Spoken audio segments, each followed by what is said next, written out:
السلام علیکم ورحمۃ اللہ وبرکاتہ۔ بسم اللہ الرحمن الرحیم۔ رسول اکرم صلی اللہ علیہ وآلہ وسلم جب دنیا میں تشریف نہیں لائے تھے، عورت کی کیا کیفیت تھی، مزدوروں کی کیا حالت تھی، کسان کی کیا حالت تھی۔ عورت کو وراثت کا کوئی حصہ نہیں ملتا تھا۔ عورت کے مخصوص ایام میں وہ گھر میں نہیں رہ سکتی تھی۔ عورت کو لوگ جنگل میں باندھ دیتے تھے۔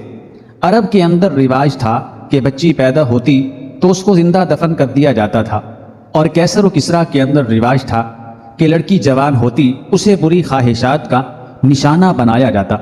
ایسے وقت میں کہ عورت بادار کی جنس بن کر رہ گئی تھی، ایسے وقت میں جب بچی پیدا ہوتی ہو اسے دفن کر دیا جاتا ہو، ایسے وقت میں جب عورت کو وراثت کا کوئی قانون نہ ملتا ہو، عورت کی کوئی حیثیت متعین نہیں تھی، عورت ایک استعمال شدہ کپڑے کی چیز تھی، عورت جنسی خواہشات کی علامت تھی، عورت خواہشات نفسانی کا ایک مرکز بن کر رہ گئی تھی، اور عورت کو صرف دنیاوی ہوس پوری کرنے کے لیے استعمال کیا جاتا تھا۔ ناظرین، آج ساری دنیا کہتی ہے کہ اسلام نے عورت کو اندر بند کر کے رکھ دیا ہے۔ میرے بہن بھائیوں، آؤ میں تمہیں 14 صدیوں پہلے، بلکہ 14 صدیوں سے بھی پہلے کیسر و کسریٰ کی کیفیت بتانا چاہتا ہوں کہ عورت کو بازار میں کھڑا کر کے اس کی بولیاں لگتی تھی، اس کے حسن کو لوگ دیکھ کے بری خواہشات کا نشانہ بنانا چاہتے تھے، اور بچی پیدا ہوتی تو عرب میں اس کو زندہ دفن کر دیا جاتا تھا۔ اندھیرا ہی اندھیرا تھا، عورت کے لیے کوئی زندگی نہیں تھی، عورت کے لیے کوئی آسرا نہ تھا، عورت کے لیے امید کی کوئی کرن نہ تھی، عورت کے سامنے کوئی روشنی نہ تھی۔ اور میرے بھائیوں اور بہنوں، ایسے وقت میں دنیا کے سب سے بڑے سردار رسول اکرم صلی اللہ علیہ وآلہ وسلم دنیا میں تشریف لائے، اور میرے نبی صلی اللہ علیہ وآلہ وسلم نے فرمایا، اور دنیا کے لوگوں، عورت کو عام سمجھنے والوں، عورت کی 4 حیثیتیں ہیں۔ عورت اگر تیری بیٹی ہے تو تیری عزت ہے، عورت اگر تیری بہن ہے تو تب بھی تیری آبرو ہے، عورت اگر تیری بیوی ہے تو اس کا خرچہ تیرے ذمہ واجب ہے، اور عورت اگر ماں ہے تو اس کے قدموں کے نیچے جنت ہے، وہ جنت جس جنت کی تلاش میں ساری کائنات ماری ماری پھرتی ہے۔ 80 سال کی عبادت بزرگ کرتا ہے کہ مجھے جنت مل جائے، قطب عبادت کرتا ہے کہ مجھے جنت مل جائے، ابدال عبادت کرتا ہے کہ مجھے جنت مل جائے، لیکن 1400 سال پہلے اسی جنت کو ماں کے قدموں کے نیچے میرے نبی محمد مصطفیٰ صلی اللہ علیہ وآلہ وسلم قرار دے چکے ہیں کہ جو عورت خواہشات نفسانی کی چیز تھی، اسی عورت کے قدموں کے نیچے جنت بنانے والے وہ میرے پیارے نبی ہیں، جو عورت کے لیے بھی رحمت کا پیامبر بن کر آئے۔ میرے بھائیوں اور بہنوں، عربوں میں رواج تھا کہ بچیوں کو زندہ دفن کر دیا جاتا تھا، مکے میں بھی رواج تھا۔ رسول اکرم صلی اللہ علیہ وآلہ وسلم کی محفل میں ایک شخص آیا اور کہنے لگا، یا رسول اللہ صلی اللہ علیہ وآلہ وسلم، کیا مجھے معافی مل سکتی ہے؟ رسول اکرم صلی اللہ علیہ وآلہ وسلم نے فرمایا، تو نے کیا کیا ہے؟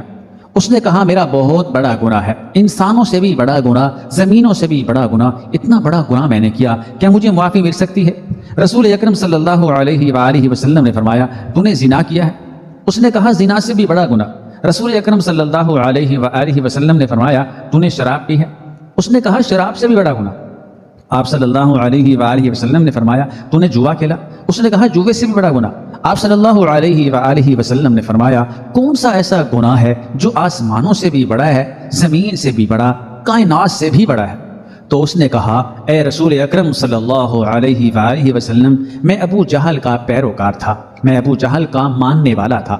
میرے علاقے میں بھی ابو جہل کا یہ دستور تھا کہ بچی پیدا ہو جاتی تو اسے زندہ دفن کر دیا جاتا۔ میرے گھر میں کوئی اولاد نہ تھی۔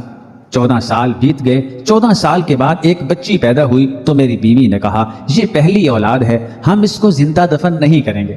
حالانکہ حکومت کا اعلان تھا، ابو جہل کا اعلان تھا کہ بچی کو دفن کر دیا جائے، کہیں بڑی ہو کر اس کو کوئی لینے والا نہ آ جائے، کوئی ہمارا داماد نہ بن جائے، کوئی ہماری ناک کاٹنے والا نہ آ جائے۔ تو میں نے فیصلہ کیا کہ بچی کو زندہ دفن نہیں کریں گے۔ 2 سال بیت گئے، 3 سال، 4 سال، بچی بھاگنے لگی۔ بچی ہمیں بہت پیاری لگتی تھی، جب میں گھر جاتا تو بچی میرے سینے سے چمٹ جاتی تھی، میری ساری تھکاوٹ دور ہو جاتی تھی۔ میرے مسلمان بھائیوں اور بہنوں، جن کے گھروں میں بچیاں ہوتی ہیں، ان کو پتہ ہے کہ باپ کی بیٹیوں سے کتنی محبت ہوتی ہے اور بیٹیوں کو باپ سے کتنا پیار ہوتا ہے۔ یہ 4-5 سال کی بچی روزانہ باپ کے سینے سے چمٹ جاتی ہے، لیکن ایک دن وہ کہتا ہے، مکہ کے چوک پر ابو جہل نے میرا گریبان پکڑ لیا۔ اس نے کہا تیرے گھر میں بچی ہے اور تو اس کو دفن نہیں کرتا، آج ہی میرے کارندے آئیں گے اور اس کو دفن کر دیں گے۔ میں نے وعدہ کر لیا کہ میری کل کو کہیں ناک نہ کٹ جائے۔ میں گھر آیا، میں نے نیت کر لی، میں نے ارادہ کر لیا کہ آج ہی بچی کو زیر زمین زندہ دفن کر ڈالوں گا، آج ہی اس کو تہ تہ کر دوں گا، آج میں اسے اپنی آنکھوں سے جدا کر دوں گا۔ میں نے فیصلہ کر لیا، میں نے اس کی ماں کو نہیں بتایا، صرف یہ کہا اس کو تیار کر دے، اس کو اس کے ماموں کے پاس لے جاؤں گا، اس کو وہاں چھوڑاؤں گا، کہیں ابو جہل کے جلاد آ کر اس کو ذبح نہ کر ڈالیں۔ اس کی ماں نے تیار کر دیا، اس کو دوپٹہ پہنایا، اس کے کپڑے بدلے، اس کو غسل کرایا، اس کی آنکھوں میں سرما لگایا۔ جب چلنے لگا تو اس کو میں نے اپنے ہاتھوں میں اٹھایا اور سینے پر رکھا، اٹھا کر لے جانے لگا۔ ایک کدال جو دروازے کے پاس تھی وہ بھی میں نے اٹھائی۔ اس کی ماں کو پتہ نہ چلا، وہ سمجھتی رہی کہ میرے بھائی کے پاس یعنی اس بچی کے ماموں کے پاس لے جا رہا ہے، لیکن کہتا ہے میرے دل میں برائی تھی، میں بچی کو اٹھا کر جنگل میں لے گیا، پہاڑوں پر لے گیا۔ وہ بچی کہتی ہے ابا جان اس علاقے میں تو میرے ماموں کا گھر نہیں ہے۔ وہ پریشان ہو گئی، میں نے اس کے منہ پر تمانچہ مارا، وہ خاموش ہو گئی۔ پہاڑ کے دامن میں نے اس کی قبر کھودنا شروع کر دی۔ میں قبر کھودتا تھا، وہ بچی کہتی تھی ابا جان کیا کرتے ہو؟ میں نے کہا خاموش ہو جاؤ۔ وہ خاموش ہو گئی۔ جب میں قبر کھود رہا تھا اس کو نہیں پتا تھا کہ یہ گڑھا میرے لیے کھودا جا رہا ہے۔ اس بچی نے دوپٹے میں مٹی ڈالی اور میرے ساتھ گڑھا کھودنے میں مددگار ہو گئی۔ تھوڑی دیر بعد اس کو اٹھا کر جب میں نے اس گڑھے میں رکھا تو وہ بچی رو پڑی اور رو کر کہنے لگی ابا جان اگر اسی طرح مجھے زندہ دفن کرنا تھا مجھے گھر میں بتا دیتے، میں اپنی ماں کو آخری سلام تو کر کے آ جاتی۔ جب یہاں تک وہ پہنچا رسول اکرم صلی اللہ علیہ وآلہ وسلم کی آنکھوں سے آنسو نکل آئے۔ سارے صحابہ رو پڑے۔ کیوں روئے؟ میرے پیغمبر صلی اللہ علیہ وآلہ وسلم کیوں روئے؟ اس لیے روئے کہ وما ارسلناک الا رحمۃ للعالمین، میرے پیغمبر صلی اللہ علیہ وآلہ وسلم پیغمبر رحمت تھے۔ پیارے نبی صلی اللہ علیہ وآلہ وسلم کی آنکھوں سے موتیوں کی طرح آنسو بہ رہے تھے۔ وہ آدمی کہتا جا رہا تھا اے رسول اکرم صلی اللہ علیہ وآلہ وسلم، اس بچی کو اٹھا کر جب میں گڑھے میں رکھنے لگا تو بچی رو پڑی، میں نے اس کی پکار کو نہیں دیکھا۔ میں اس کو رکھنے لگا تو بالآخر وہ بچی کہتی ہے ابا جان مجھے چھوڑ دیں، میں ساری زندگی آپ کے گھر نہیں آتی، میں ساری زندگی اس علاقے میں نہیں آتی، میں جنگلوں میں وقت گزار کر اپنا گزارا کر لوں گی، میرا جرم تو کوئی نہیں، میرا قصور تو کوئی نہیں، میں نے آپ کے حکم کی بھی خلاف ورزی نہیں کی۔ وہ چیختی رہی لیکن میرے دل میں ابو جہل کا ڈر تھا۔ میں نے بچی کو قبر میں ڈال دیا اور اس کے سینے پر ایک بھاری چٹان رکھ دی اور اس کی آواز ہمیشہ ہمیشہ کے لیے بند ہو گئی۔ اے دنیا کے سردار صلی اللہ علیہ وآلہ وسلم، اے رحمت دو عالم، اے رسول اکرم صلی اللہ علیہ وآلہ وسلم، آج میں آپ کے دروازے پر آیا ہوں، کیا میرا یہ گناہ معاف ہو سکتا ہے؟ جس دن سے اس بچی کو میں نے گڑھے میں رکھا اس دن کے بعد روزانہ خواب میں وہ بچی مجھے ملتی ہے اور میرے سامنے کہتی ہے ابا جان قیامت کا دن ہوگا، اللہ کی عدالت ہوگی، میرا ہاتھ ہوگا، تیرا گریبان ہوگا اور میں کہوں گی بِأَيِّ ذَنْبٍ قُتِلَتْ، اے اللہ کے نبی صلی اللہ علیہ وآلہ وسلم آج 40 دن ہو گئے مجھے نیند نہیں آتی، میں آپ کے دروازے پر آیا ہوں اس لیے کہ آپ رحمت دو عالم ہو، رحمت للعالمین ہو، اتنے بڑے گناہ کی مجھے معافی مل سکتی ہے؟ میرے بھائیوں، میرے رسول اکرم صلی اللہ علیہ وآلہ وسلم اس کی باتیں سن کر رو رہے ہیں، صحابہ کرام رو رہے ہیں، رسول اکرم صلی اللہ علیہ وآلہ وسلم کی آنکھوں سے موتیوں کی طرح آنسو جھڑ رہے ہیں۔ میرے نبی رحمت صلی اللہ علیہ وآلہ وسلم نے فرمایا او نوجوان تو نے بڑا ظلم کیا، تو نے عرش ہلا دیا، تو نے زمین ہلا دی، تو نے پہاڑ ہلا دیے، تجھے ترس نہیں آیا؟ جب وہ بچی روتی تھی تو نے ہاتھ کیوں نہیں روکا؟ جب تو نے اسے قبر میں اتارا وہ رو رہی تھی تو نے ہاتھ کیوں نہیں روکا؟ جب تو نے اس کے سینے پر پتھر رکھا تجھے ترس نہیں آیا؟ وہ معصوم جان تڑپتی رہی، تو ظلم کرتا رہا، لیکن یاد رکھ میں رحمت للعالمین ہوں۔ اگر آج تو سچے دل سے توبہ کر کے میرا کلمہ پڑھے گا میں اتنی بڑی رحمت لے کر آیا ہوں کہ وہ رحمت اس گناہ سے بہت بڑی ہے، اس زیادتی سے بہت بڑی ہے، اتنی بڑی رحمت لایا ہوں کہ جو سچے دل سے کلمہ پڑھے گا تو میں اس گناہ پر معافی کی چادر پھیر دوں گا۔ اور یاد رکھ آئندہ قیامت تک کے لیے میں اعلان کرتا ہوں کہ میری امت میں جو 2 بچوں کی تربیت کر کے جوان کر کے ان کی اچھی طرح شادیاں کرے گا، میں محمد صلی اللہ علیہ وآلہ وسلم اس کی جنت کا اعلان کرتا ہوں، اس لیے کہ میں عورت کے لیے، بچیوں کے لیے، دکھی بچیوں کے لیے بے گور و کفن جو قبروں میں اتار دی گئیں، میں محمد صلی اللہ علیہ وآلہ وسلم ان سب کے لیے بھی رحمت کا پیام بن کر آیا ہوں۔ وما ارسلناک الا رحمتا للعالمین، کہ اے نبی ہم نے تمہیں تمام جہانوں کے لیے رحمت بنا کر بھیجا۔ اب ذرا یہ واقعہ بھی سنیں اور سبق حاصل کریں کہ اولاد کی تربیت کیسے کی جاتی ہے۔ حضرت بایزید بستامی رحمۃ اللہ علیہ ایک بڑی اللہ والے بزرگ گزرے ہیں۔ آپ کے والد کا آپ کے بچپن ہی میں انتقال ہو گیا تھا۔ آپ کی والدہ نے لوگوں کے گھروں میں کام کاج کر کے اپنا اور اپنے یتیم بچے کا پیٹ پالنا شروع کیا۔ جب یہ بڑا ہونے لگا تو ماں نے لوگوں سے مشورہ کیا۔ انہوں نے بتایا کہ ایک بہت بڑا مدرسہ ہے، وہاں ایک بڑے شیخ ہیں، وہاں جو بچے پڑھتے ہیں وہ اللہ کے ولی بن جاتے ہیں۔ ہمارا مشورہ یہ ہے کہ تم اپنے بچے کو وہاں داخل کرا دو۔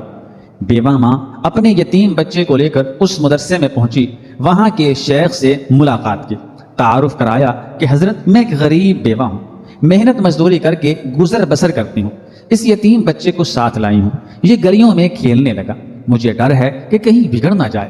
میری تمنا یہ ہے اور میرے مرحوم شوہر کی بھی یہی تمنا تھی کہ میرا بچہ عالم ربانی بنے، دین کا خادم بنے اور اسلام کا جھنڈا دنیا میں لہرائے۔ آپ اس بچے کو اپنے پاس رکھ لیجئے اور اس کو ایسا عالم بنا دیجئے کہ یہ نائب رسول بن جائے اور اللہ کو پسند آ جائے۔ وہ بزرگ بہت متاثر ہوئے اور فرمایا کہ تم اس بچے کو چھوڑ جاؤ، میں جو کچھ کر سکا وہ کروں گا۔ مگر صرف یہی نہیں، جاتے جاتے اس اللہ کی بندی نے ایک درخواست اور کی کہ حضرت یہ بچہ پہلی مرتبہ گھر سے نکل رہا ہے، اس کو میری یاد بھی بہت آئے گی اور مجھے یاد کر کے روئے گا، گھر آنے کی اجازت مانگے گا، مگر یہ گھر آئے گا تو اس کا دھیان بٹ جائے گا اور یہ وہ نہیں بن پائے گا جو میں اسے بنانا چاہتی ہوں، اس لیے اس کو میرے پاس تبھی بھیجیے گا جب یہ عالم بن جائے۔ وہ بزرگ حیران رہ گئے کہ یہ بیوہ عورت کی کیا ہمت اور کیا تمنائیں ہیں۔ بچے کی تعلیم اور تربیت کا سلسلہ شروع ہو گیا۔ بچے نے کچھ مہینوں تک صبر سے کام لیا۔ بالآخر بچے نے آ کر استاد سے کہا کہ مجھے اپنی امی کی بہت یاد آ رہی ہے، مجھے ایک دن کی چھٹی دے دیجیے، میں گھر چلا جاؤں۔ اب استاد بہت پریشان کہ چھٹی دیتے ہیں تو اس کی والدہ سے کیا ہوا وعدہ ٹوٹتا ہے، اور اگر چھٹی نہیں دیتے تو اس معصوم بچے کا دل ٹوٹتا ہے۔ اللہ کی طرف متوجہ ہوئے کہ اے اللہ اس مسئلے کا حل فرما دے۔ اللہ تعالیٰ نے مدد فرمائی، دل میں ایک ترکیب آ گئی اور فرمایا کہ میں تمہیں سبق دیتا ہوں، جب تم اسے یاد کر کے شام تک سنا دو گے تو میں تمہیں چھٹی دے دوں گا۔ بچہ خوش ہو گیا، استاد نے سبق دیا اور جان بوجھ کر اتنا زیادہ سبق دے دیا کہ وہ شام تک یاد ہی نہ ہو سکا۔ جب بچے نے سبق کو دیکھا تو وہ سمجھ گیا کہ یہ سبق تو شام تک یاد نہیں ہو سکے گا۔ اب بچہ حیران کہ میں کیا کروں۔ ایک ترکیب ذہن میں آ گئی، اس نے کتاب کو ادب کے ساتھ رکھا اور اللہ تعالیٰ سے دعا کرنی شروع کی کہ اللہ میں نے یہی سنا ہے کہ آپ ہی سب کچھ کر سکتے ہیں، اے اللہ آج مجھے یتیم بچے کی دعا قبول کر کے اپنی قدرت کو استعمال کر لیجیے، آج شام تک یہ سبق یاد کروا دیجیے۔ اے اللہ آپ جانتے ہیں کہ میں اپنی امی کی یاد میں کتنا تڑپ رہا ہوں، اے اللہ میرے ٹوٹے دل کو سکون دے دیجیے۔ خوب یقین کے ساتھ دعا کی اور پھر سبق یاد کرنے بیٹھا۔ شام تک اسے سبق یاد ہو گیا۔ استاد کو یقین تھا کہ سوال ہی نہیں پیدا ہوتا کہ اتنا سبق بچہ ایک دن میں یاد کر لے۔ بچے نے سبق سنانا شروع کیا اور پورا سبق سنا دیا۔ استاد سمجھ گئے کہ اس بچے کا معاملہ کچھ اور ہے۔ اب استاد نے گھر جانے کی اجازت دے دی اور دعاؤں کے ساتھ رخصت کر دیا۔ بچہ خوش خوش گھر کی طرف روانہ ہو گیا، ہنستا کھیلتا جا رہا ہے کہ میں یوں امی سے ملوں گا، آواز دوں گا، پھر چھپ جاؤں گا، پھر امی سے لپٹ جاؤں گا، پھر امی مجھے کھانا کھلائیں گی، مجھے اپنے پاس سلائیں گی۔ انہی خیالوں میں گم وہ معصوم بچہ گھر کی طرف رواں دواں ہے۔ گھر پہنچا تو گھر کا دروازہ بند تھا۔ آواز دی لیکن آواز کا کوئی جواب نہیں ملا۔ پھر آواز دی تو اندر سے آواز آئی، کون ہے؟ بچے نے آواز سے جواب دیا، امی میں آپ کا بچہ با یزید ہوں۔ اندر سے جواب آیا، کون با یزید؟ میرا بچہ با یزید تو گھر تب آئے گا جب وہ اللہ کا ولی بن جائے گا۔ بس وہ بچہ وہیں کھڑے کھڑے روتا رہا۔ وہ سمجھ گیا کہ میری امی نہیں چاہتی کہ میں ابھی ان سے ملوں۔ یوں روتے روتے وہ واپس مدرسے چلا آیا۔ پھر بچے کی تعلیم و تربیت کا سلسلہ شروع ہو گیا۔ دل کے کانوں سے سنیے کہ اگلے 16 سال تک یہ بچہ اپنی ماں کے پاس نہیں گیا۔ اس عرصے میں بچے نے چھٹی بھی نہیں مانگی۔ پھر کیا ہوا؟ کاش آج ہم میں سے کوئی ہمت کرے۔ تاریخ میں لکھا ہے کہ حضرت بایزید بستامی رحمۃ اللہ تعالی علیہ کی عمر جب تقریباً 22 سال کی ہوئی تو ایک مرتبہ خواب میں استاد کو بوقت تہجد حضور صلی اللہ علیہ وآلہ وسلم کی زیارت نصیب ہوئی اور حضور صلی اللہ علیہ وآلہ وسلم نے فرمایا جو بایزید نوجوان تمہارے پاس زیر تربیت ہے اس کو ولایت کبریٰ کا جھنڈا دے دیا گیا، اللہ کے ہاں فیصلہ ہو گیا کہ اس کے ذریعے دنیا میں دین کا کام ہوگا، جاؤ اس کو خوشخبری سنا دو اور اسے روانہ کر دو۔ استاد صاحب اٹھے، شاگرد سے فرمایا ادھر آؤ، سینے سے لگایا اور فرمایا تمہاری ماں کی قربانی رنگ لائی ہے اور تمہارا مجاہدہ اللہ کے ہاں قبول ہو گیا، جاؤ اللہ کے دین کی خدمت کرو۔ پھر اپنا عمامہ اتار کر شاگرد کے سر پر باندھا، یوں استاد نے دعاؤں کے ساتھ روانہ کر دیا۔ وہی راستہ وہی گھر تھا، انہی گلیوں میں پھرتے ہوئے وہ گھر پہنچے، دیکھا کہ دروازہ بند تھا، آواز دی تو ماں دوڑتی ہوئی آئی اور بچے کو سینے سے لگا لیا۔ وہ نوجوان مسنون لباس سے آراستہ تھا، ماں نے پلائیاں لی، بچہ ماں کے قدموں میں گرنے لگا تو ماں نے جلدی سے اٹھا لیا اور اپنے کلیجے سے لگا لیا اور بستر پر بٹھایا کہ تھوڑی دیر میں تمہیں گرم گرم کھانا کھلاؤں گی، پہلے اللہ کا شکر تو ادا کر لوں۔ پرانا بوریا بچھایا اور ماں نے 2 رکعت نماز کی نیت باندھی، پھر دعا کی کہ اے اللہ مجھ بیوہ کا شکر قبول کر لیجئے، آپ نے میری دعا قبول کر لی، میرے مرحوم شوہر کی تمنا پوری کر دی۔ سلام ہو بایزید بستامی رحمۃ اللہ علیہ پر اور ان کی جلیل القدر ماں پر، اور رحمۃ للعالمین صلی اللہ علیہ وسلم پر درود و سلام ہو کہ جن کی دین کے برکت سے ماں کو یہ ہمت ملی۔ اللہ تعالی ہم سب کو عمل کرنے کی توفیق عطا فرمائے۔